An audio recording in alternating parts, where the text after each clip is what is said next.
Marissa Lewis, really? Yeah. How old is she now? She's in her second year of vet school, so I mean, Is she the one that hung with? she's the older one. Okay. Kirsten was the middle one. Yeah, that's right. All right. She's a couple years older than that. So we are recording. I'm about to. Tom, we get a full view of your apartment. Good. It's a Hey, mess. Ryan, Me, I'm here as well. look at you. Look Where's at your hub? me. Where's your He had husband? Okay. You had the flu today. No, he had to work today. Oh, okay. What am I doing? I'm gonna start. Let's share the screen.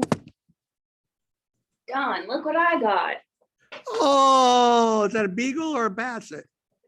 It's a Brittany. Isn't she the best? That's so cute. So cute. Yeah. So cute. All right. We are going to begin. I do have one question. Are you guys going to stand in the kitchen the whole time at Sally Ann's? There might be food there. Okay. No, we're sitting down now. We just wanted you to be able to see that we're all here so Jeff can take attendance. We have Ryan. I do. I got her. Okay. And don't forget me. I would never forget your eyes. No, you don't forget Ryan. Okay. Let's make it bigger so we can see. People come in about 20 minutes. All right, let's open in prayer. Matt, please. Father God, we thank you for this day and for this time we can spend together and learn about you. We ask that you just be with us through this day and that we will learn what you have for us to learn. In Jesus' name. Amen. Now, could you hear that, guys? No. No. Do you have your speaker turned on? All right, go. All right. Matt, would you walk with her down to the bathroom? Please? Sorry, Matt. Thank you. Was it just Matt's voice or can you hear me? Can you hear Jeff? Yeah, somewhat. Yeah. Somewhat. Well, Diane's sitting in the room, so she couldn't hear Matt. That's part of it. I Okay. do not, if I turn mine on, it'll give us our. Yee. This is how we do it. What we need is an Omni mic. And then I can speak and you guys can speak. But Amen. what's his name? Yeah, they're- Daniel said they're working on it. Yeah, they're looking at actually putting ceiling mics in. And whatever. So we are in Matthew 11. Hey, what was that for? Is she scared to come in here, but you're not? Nope. She just wants to go to her Sunday school. Oh, okay, fine. We're not good enough. Oh. Diane, do you mind reading? All right. Matthew 11:1, but is it big enough? Because I can make it bigger. It's big. When Jesus had finished instructing his 12 disciples, he went on from there to teach and preach in their cities. Now, when John heard in prison about the deeds of the Christ, he sent word by his disciples and said to him, "Are you the one who is to come, or shall we look for another?" All right, so even John the Baptist is with his own cousin. Are you the one or not? And I think it probably came across like that. Are you the one or not? And she says, chill. Okay. And remember, this is what everything we've been reading up to now has been building up to. This, what? Oh, you just coughed. Diane, verse 4. And Jesus answered them, "Go and tell John what you hear and see. The blind receive their sight, and the lame walk. Lepers are cleansed, and the deaf hear, and the dead are raised up, and the poor have good news preached to them. And blessed is the one who is not offended by me." All right, so, and we noticed we had the blind receiving their sight, the lame walking, and all this. I don't know if we've had a leper yet. Did we? Might have. But Matthew's building up with these examples. to build up to this statement. Say, now, this is not explicit. We looked at it, it was Isaiah something that we got the predictions of this stuff. Where was this? No, that's not what I want. Well, at one point I found a verse, Isaiah, somewhere, I don't remember where, but it's not the normal Isaiah ones that specify this. Is your dad coming? I think so. Because he has my Mountain Dew. I trusted him. We even texted us, don't worry, I've got it. Yeah, he does have it. Okay, he may be drinking it, but that's okay. No, he's definitely not drinking it. Okay, doesn't like Mountain Dew. Melanie. Oh, Melody. It is Melody, right? And, okay. Not more. All right, Matthew 11:7. Lori Roach, can you read? Yes, she can. Is she going to? Yep, I'm here. I'm here. As they went away, Jesus began to speak to the crowds concerning John. What did you go out into the wilderness to see? A reed shaken by the wind? What then did you go out to see? A man dressed in soft clothing? Behold, those who wear soft clothing are in kings' houses. What then did you go out to see? A prophet? Yes, I tell you, and more than a prophet. This is he of whom it is written, behold, I send my messenger before your face, who will prepare your way before you. And that's Malachi 3:1 that he's citing, cleverly listed in the footnote. I like how they do that. Okay, so let's talk about John for a minute. Jesus doesn't get mad, but notice he's wearing rough clothing. And of course, the clothing and stuff he's wearing is Elijah. That's the reference to Elijah. Though he doesn't specify it in the eating of locusts and stuff. Keep going, Lori, verse 11. Truly I say to you, among those born of women, there has arisen no one greater than John the Baptist. Yet the one who is least in the kingdom of heaven is greater than he. From the days of John the Baptist until now, the kingdom of heaven has suffered violence. Now, pause. For 2 weeks, the kingdom of heaven has suffered by. How long are we talking about? From the days of John the Baptist until now. He was preaching for a while, yes. But how long? It's not clear. And where are we in the ministry of Jesus? That's not clear. How many years we're into it? Presumably Matthew's telling us more in historical order than say John does, but we don't know that. I mean, he might be bouncing around too. But even there, usually the public ministry of Jesus is limited to 3 years. That's how most people look at it. So how much time are we talking about? And what violence? This sounds like one of those for eon sort of statements. And he says, from the days of John the Baptist until now. Okay. And the violent take it by force. All kinds of stuff have been written. It's just not clear what that's about. I mean, yeah, you got the Rome and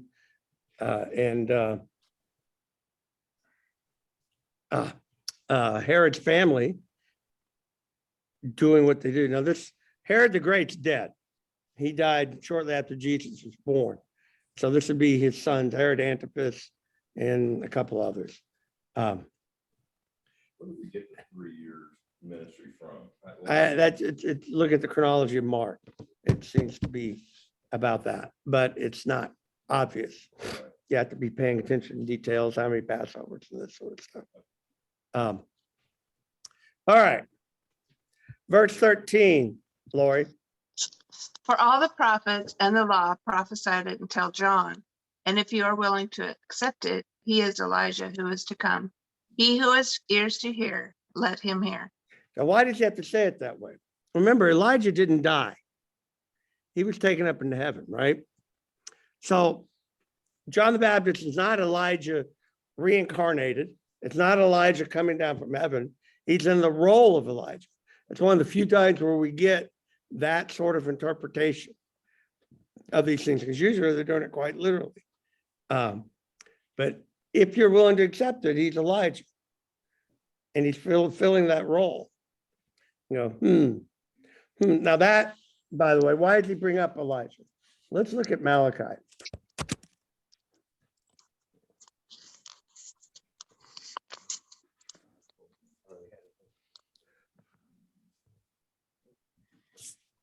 Never mind that I've been dying. Thank you for bringing it, Daniel. And you're saying it wasn't cold? Not as cold as I would normally. Yes, I appreciate the thought, though. All right, guys.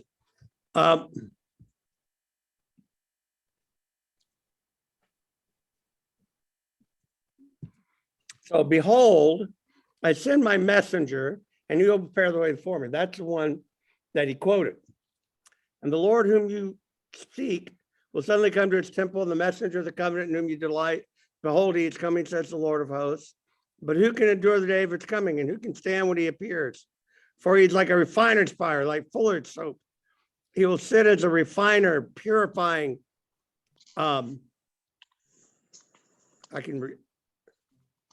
Jeff, read for me.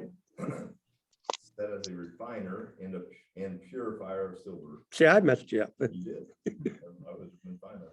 Keep going. He'll purify the sons of Levi and refine them like gold and silver. And they will bring offerings in righteousness to the Lord.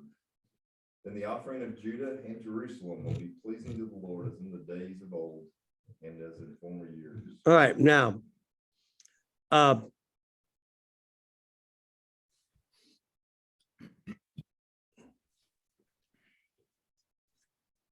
Excuse me, why? There it is. There it is, Matthew 4:5. Behold, I will send you Elijah the prophet. Same prophecy period, same guy. But he says, I will send you Elijah the prophet before the great and awesome day of the Lord. And that's what Matthew's making reference here. If you're willing to accept it, he is Elijah. And he's fulfilling this role. And I will send Elijah the prophet for the great and awesome day of the Lord comes. And he will turn the hearts of the father to the children and the hearts of children to their fathers, lest I come and strike the land with a decree of utter destruction. Is that pizza? No, I was kidding. It looked like pizza butt. Pizza butt. That doesn't sound as good. Jeff, would you? How many? She gets one and I'll take one. All right. So Matthew brings this up. And you go, okay, he is Elijah who's to come. So the great and terrible day of the Lord is coming, which is going to be, I am teaching a class over here at staff.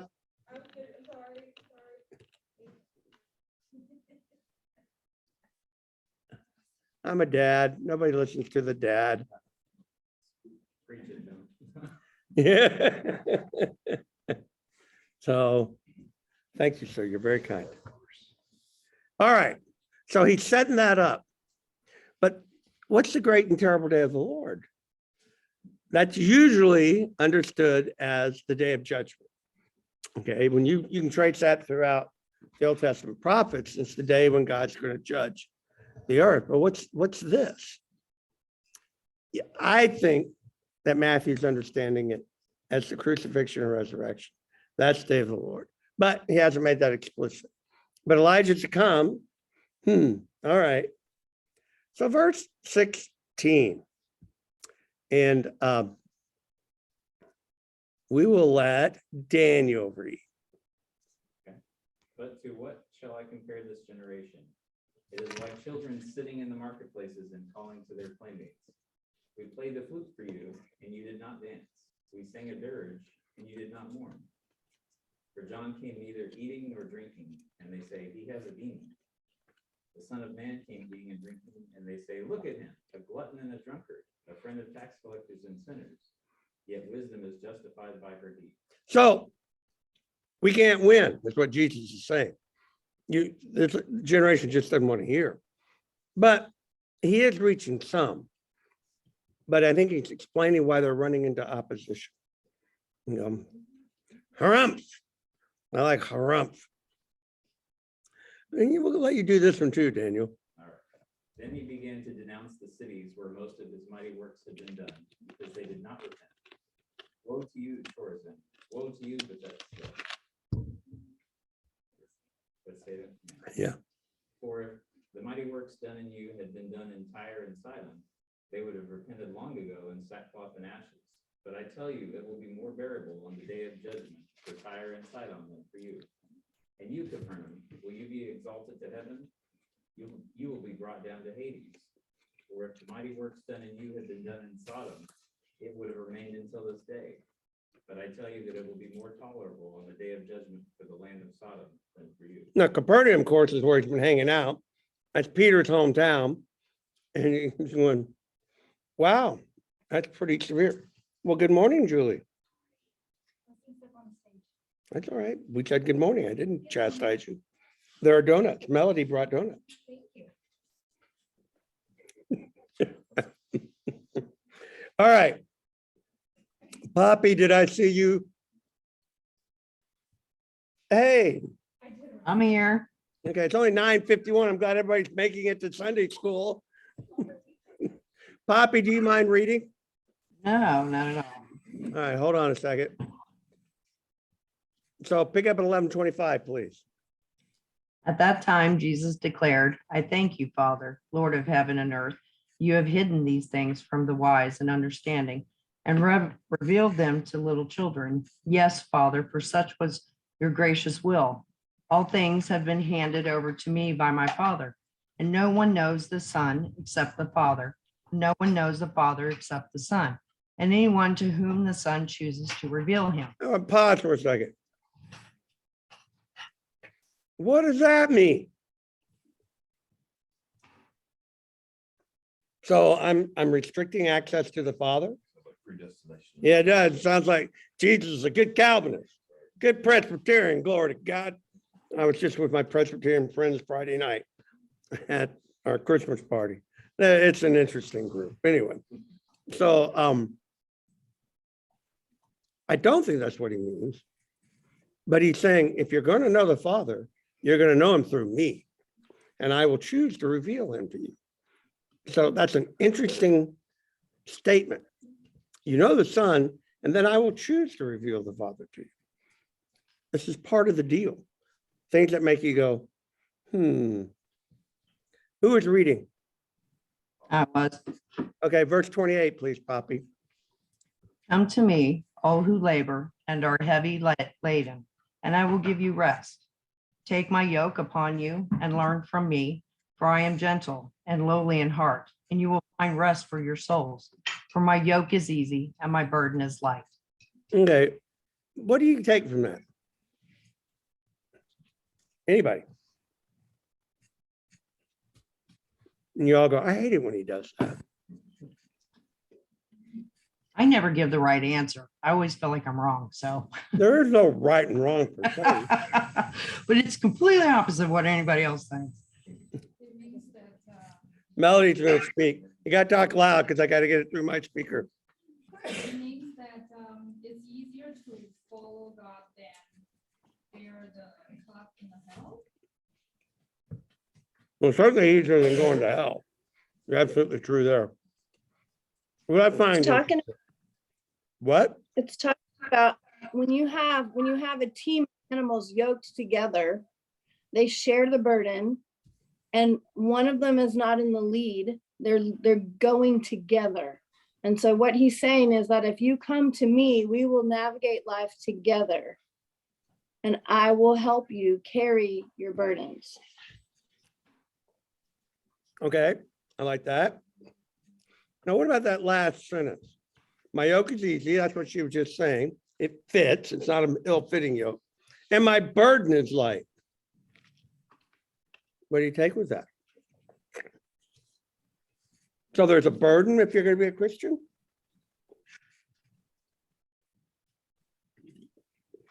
And he's clearly setting up a contrast between his burden and the burden you're carrying now. So there's no getting away from the burden. You're going to have a burden.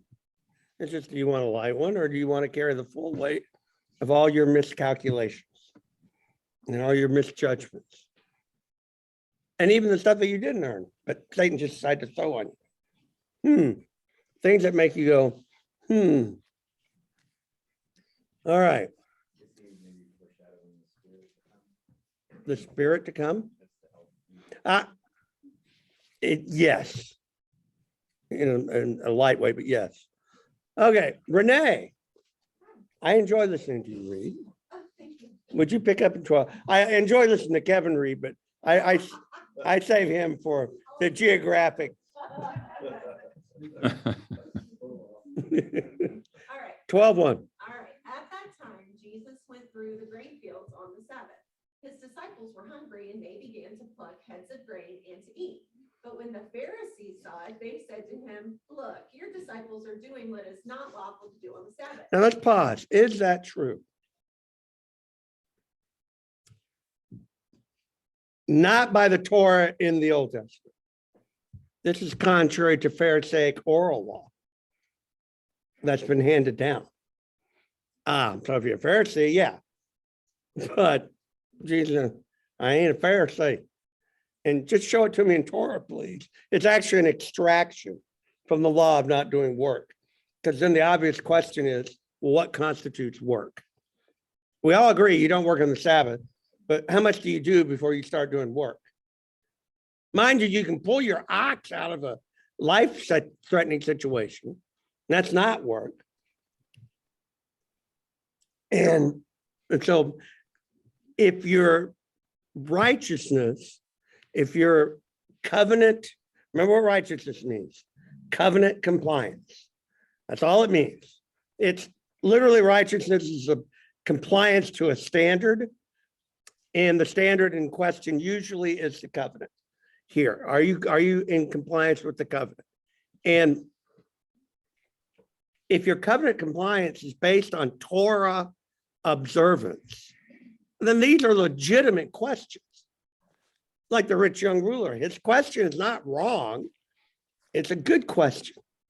And you get that this is a legitimate, I'm giving you the history. All right, so what is work? And so they hashed it out. And they came up with lifting up something no heavier than this or that. And the rabbis were divided. Okay. How much? Is that work?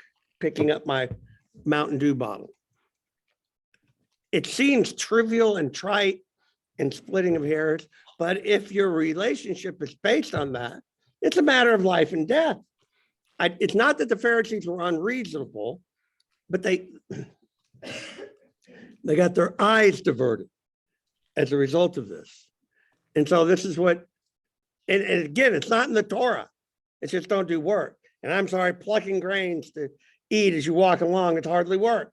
That's Jesus' response going to be. And so he's going to give them a little help. Okay, but why do you think that conceptually these theories really carry forward so far into modern day? I'm going to give you an illustration. Okay. Okay. When I was growing up, it was. Did you have electricity? Yes, we did. We had electricity. But I was in the 8th grade before I ever set foot in a grocery store on Sunday. And the only reason I did in the 8th grade is because I had gone home from church with a friend and their mom stopped at the grocery store on the way home. And I remember telling my parents about it and they gave me this big spiel about, well, not everyone is as close to God. And so this is like not that long ago. By the way, do your parents go to a quick trip on Sunday now? I don't know that they do. Do they? Did they ever go out to a restaurant on Sunday? They do go out to restaurants. Okay, so you corrupted them. That one trip and you broke. I know. And so, like, we talk about this being trivial and trite and stuff, but then, if your relationship with Christ is so based on this is a really big deal. But in modern day theology, we all know better than that, right? No, we actually don't. Okay, so tell me why we don't know better. Well, my Calvinist friends, I'm telling you, this has been an experience being with them. They have, what does honor the Sabbath mean? Zechor Yom HaShabbat L'Kadashim. Remember the Sabbath day and make it holy. And I have guys that won't do anything on the Sabbath. Or we were talking about The Chosen, the movie, the series, which we love. And these guys go, no, it's a violation of commandment 1. You will not make any image. And I was taken aback. I said, are you serious? I'd rather make the Monday holy too. Just don't do it. Well, my point is, it boils down to whether you think we're obligated to keep the law. That's what it boils down to, which I have discussed with you ad nauseum. And what do you think my answer is? Really? What do you think my answer is? Are we obligated to keep the law? No. Why are you hesitating? I've been doing this for, how long have we been meeting? You can't see me over on. We're so afraid of letting you down at the Pressure's up here. Okay, you can't see how they stabbed me in the heart. Okay, Mom would have had the right answer. Tom did, but Tom's antinomian by choice, so he's just the heck with the law. I think he was just muted. We can see you, you just can't see us. Okay, so, okay, So I heard a pastor saying that, because Jesus didn't to destroy the law, but to fulfill the law. So he is the new temple, the new law. But the pastor said, if the temple, the real temple is still there now, and if the people kept doing everything from the law, so like the law is still valid, and their sacrifices and everything is still valid in God's eyes, and that will still keep them holy, or well, okay. Sideline. You've sent me on a parentheses. Thank you, Renee. But we're gonna handle this again, because we have to. All right, it's just easier to do it, so we're gonna do it. I'm gonna go to Jeremiah. Do you remember the passage in Jeremiah that I'm going to? Anyone? I bet you she does. Your name begins with a no, Cora. Leah, crap. Okay. I have tried to say your name begins with an L, and I said, no, Cora. That's the other one, the one that refused to enter into the room. Okay. All right, Jeremiah 31. It's very easy to remember, everybody. Jeremiah 31, 31 and following. Everybody say that. Okay. Okay. Behold, the days are coming, declares Yahweh, that I will make a new covenant. Now, we're all familiar with this passage. It gets quoted in Hebrews. But to really get this passage, I'm going to back up 2 verses because you got to see what's going on. In verse 29, Jeremiah's talking, or the Lord's talking through him. In those days, they shall no longer say, the fathers have eaten sour grapes, and the children's teeth are set on edge. In other words, no longer will the kids be punished for the sins of their fathers. But everyone shall die for his own iniquity. Each man who eats sour grapes, his teeth will be set on edge. What in the world is he talking about? Where do we read that the children are punished for the iniquities of the fathers? Answer? No. No. Leviticus. All else Leviticus is almost always right. But no, it's the 10 Commandments. Exodus 20. What? Who said Exodus? Oh, I thought you said Leviticus. Okay. I thought you said Genesis. he started with that. Oh, he just went. At one point, I'm going to hit it. Yeah. Okay. Exodus 20. And God said all these words, saying, I am Yahweh your God who brought you out from the land of Egypt from a house of slaves. There will not be to you. You will not have other gods before my face. You will not make for yourself an idol or any sort of image that is in heaven above, or that's in the earth beneath, or that is in the water beneath the earth. You will not bow down to them, and you will not serve them, worship. Okay. Because I, Yahweh, your God, am a jealous God, visiting the iniquities of the fathers on the sons down to the third and to the fourth generation to those who hate me. That's where that's coming from. Now back to Jeremiah. And you can't get any more covenantal than the Ten Commandments.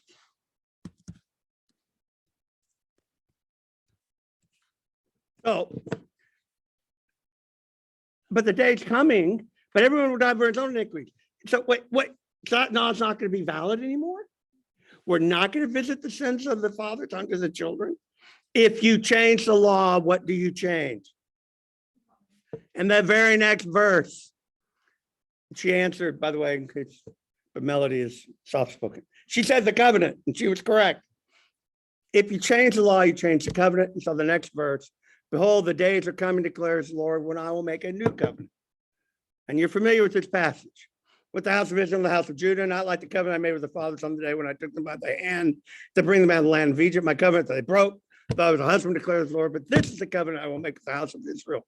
After those days, declares the Lord, I'll put my heart within them and I'll write on their hearts, and I'll be their God, and they shall be my people. And no longer will each one teach his neighbor and say, hey, know Yahweh, for they will all know me, from the least of them to the greatest, declares the Lord. For I will forgive their iniquity, I'll remember their sin no more. That's just the first of these. So I'm going to make a new covenant, and the law will be on their heart. Ezekiel 36. How many times have we gone through this? You know, apparently not enough, Donald. The book Enoch cannot be found. Can't type excitedly.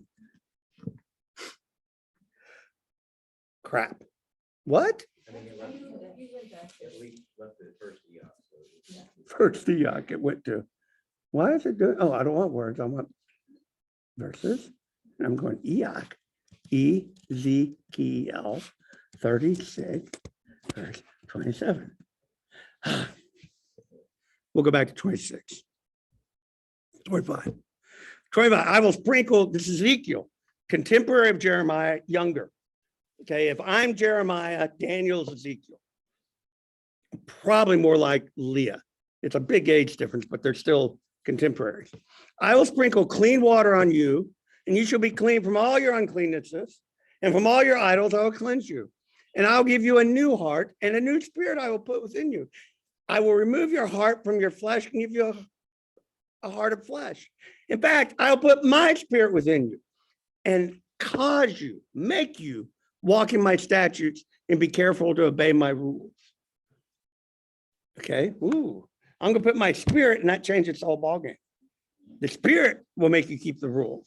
Now, lest we get too upset, Joel 3, no, I need to in the Hebrew 2:28. Oh, there it is.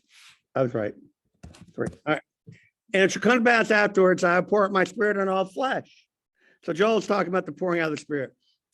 It's this democratization of the spirit. How many times have you heard me use that phrase? And not just prophets, priests, and kings, but on everybody. Your sons, your daughters, old men, young men, male and female slaves. They will all have my spirit. And this is the passage that Peter quotes in Acts. And you're going, okay. So there's going to be a new covenant, and it's going to do away with the law. Hebrews chapter 9 is where he really brings this home. Chapter 8, we'll go to there. He's just done a whole, why are you guys going back to Judaism? The new covenant, it's just better. Jesus is better than that. He's better than the angels. He's our high priest. He's better than the high priest they have. That's what he's just been arguing, because he's a high priest after the order of Melchizedek. So it's not by his lineage, but it's an eternal one. And so now he's going to elaborate on that point. Verse 8, verse 1. Now the point in what we're saying is this. We have such a high priest, one who is seated at the right hand of the throne of the majesty in heaven. What are you doing? I'm watching you get a napkin. And you're going to go back and just a napkin in your hand. Baby, it doesn't take that much to grab a napkin. All right, come on, go sit down, please. In heaven, and minister in the holy places in the true tent, So we were talking about that tabernacle that Yahweh set up, not man. For every high priest is appointed to offer gifts and sacrifices. Thus it is necessary for this priest to also have something to offer. Now, if he were on earth, he would not be a priest at all, since the priests who offer gifts according to the law are present. They serve a copy and shadow in the heavenly things. For when Moses was about to erect a tent, he was instructed by God, saying, see that you make everything according to the pattern that you're shown on the mountain. But as it is, Christ has obtained a ministry that is much more excellent than the old, as the covenant he mediates is better.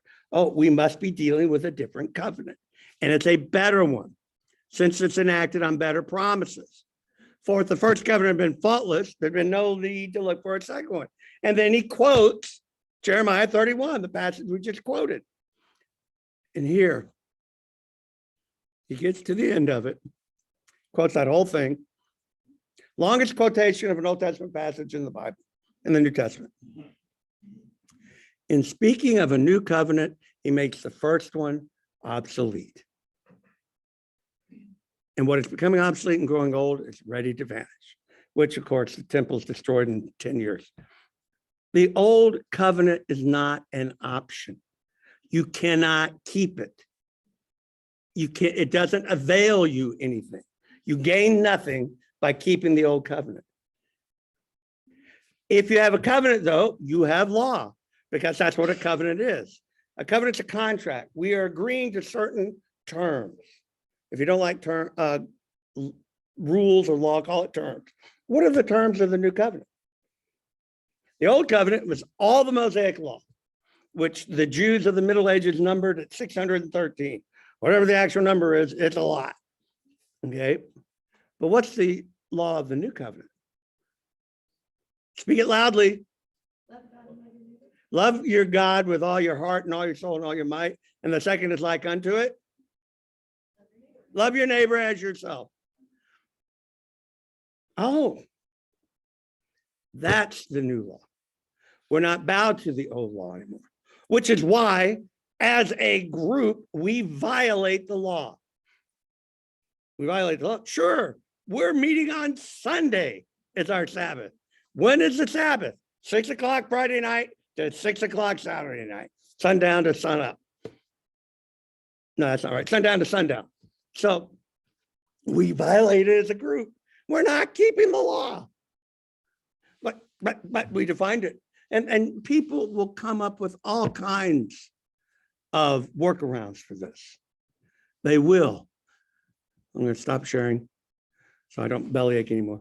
So the new covenant has its law. Love God, love your neighbor. I do like the Augustinian addendum. What is the Augustinian addendum to those two laws? What's the one I add? Have fun. More or less. It's love God, love your neighbor, do what you want. Okay, that's the freedom. That's Augustine did that. I didn't make that up. So keeping the Sabbath, not eating grains, going to the quick trip on Sunday, which is not even the Sabbath anyway, is all that's okay. But the spirit of the law is in the new. Remember, Jesus talked about this. We went through in the Sermon on the Mount. You've heard it said, thou shalt not murder. And what's Jesus say? Let's take it up a notch. You can't even think bad about your friend or your enemy for that matter. You can't. So no, it's ratcheted up. We're seeking to be like God. And are we using our freedom to do whatever that for libertinism? That's not in the spirit of what God's talking about. So, yeah, we're not under the law.